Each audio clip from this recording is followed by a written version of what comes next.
मैं ज्योतिषाचार्य राम मेहर शर्मा एक बार पुनः आपके सामने। दोस्तों, आज का मेरा विषय है पासा कुशा एकादशी महात्म। ये एकादशी जो है दोस्तों, पापों का अंकुश लगाने के लिए, मतलब पापों को कम करने के लिए, पापों को रोकने के लिए इस एकादशी की व्रत कथा की जाती है। दोस्तों, इससे पहले मैंने इंदिरा एकादशी के बारे में YouTube चैनल के ऊपर अपनी वीडियो डाली, और दोस्तों इन एकादशी के व्रत की कथाओं को आप खुद भी सुने, दोस्तों को भी शेयर करें और अपने मित्रों, सगे संबंधियों को भी ये वीडियो भेजें और लाइक करें, सब्सक्राइब करें, और आपका प्यार मुझे मिलता रहे। इस प्रकार मैं वीडियो डालता रहूं।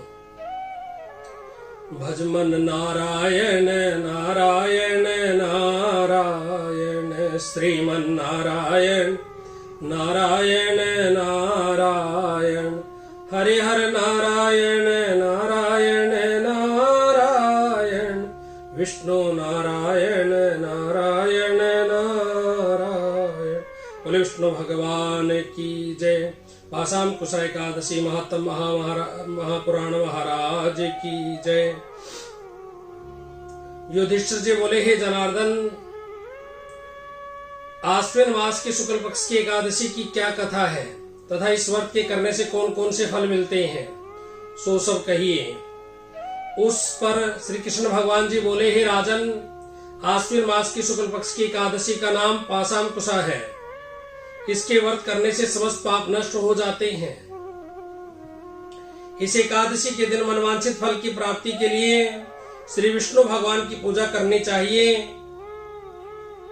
जो मनुष्य कठिन तपस्याओं के द्वारा फल प्राप्त करते हैं, वह फल इस एकादशी के दिन क्षीर सागर में शेष नाग पर शयन करने वाले विष्णु भगवान को नमस्कार कर देने से मिल जाता है।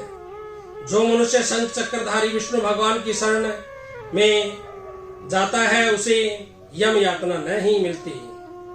जो पापी मनुष्य अनायास इस एकादशी का व्रत करते हैं, उन्हें यम के दुख नहीं मिलते। जो मनुष्य भक्त शिव जी की निंदा करते हैं अथवा वो शिव भक्त विष्णु भगवान की निंदा करते हैं, वे दोनों नरक को जाते हैं। 1000 अश्वमेघ यज्ञ और 100 राजस्व यज्ञ का फल इस एकादशी के व्रत के फल के 100वें हिस्से के बराबर भी नहीं होता है। अर्थात एकादशी के व्रत के समान संसार में अन्य दूसरा व्रत नहीं है। एकादशी के समान विश्व में ऐसी पवित्र तिथि नहीं है।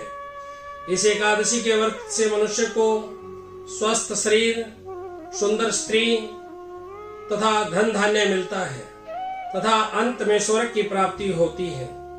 जो मनुष्य इस एकादशी के व्रत में रात्रि जागरण करते हैं, उन्हें बिना किसी रोग के स्वर्ग मिलता है। जो मनुष्य इस एकादशी के व्रत करते हैं, उनके मातृ पक्ष के 10 पुरुष, पितृ पक्ष के 10 पुरुष, स्त्री पक्ष के 10 पुरुष विष्णु का वेश धारण करके तथा सुंदर आभूषण से युक्त होकर गरुड़ पर सवार होकर विष्णु लोक को जाते हैं। जो मनुष्य एकादशी के दिन भूमि, गौ, अन्न, जल, उपानह, वस्त्र, छत्र आदि का दान करते हैं, उन्हें यमराज के दर्शन नहीं मिलते। दरिद्री मनुष्यों को भी यथाशक्ति कुछ दान देकर कुछ पुण्य अवश्य ही पैदा करना चाहिए।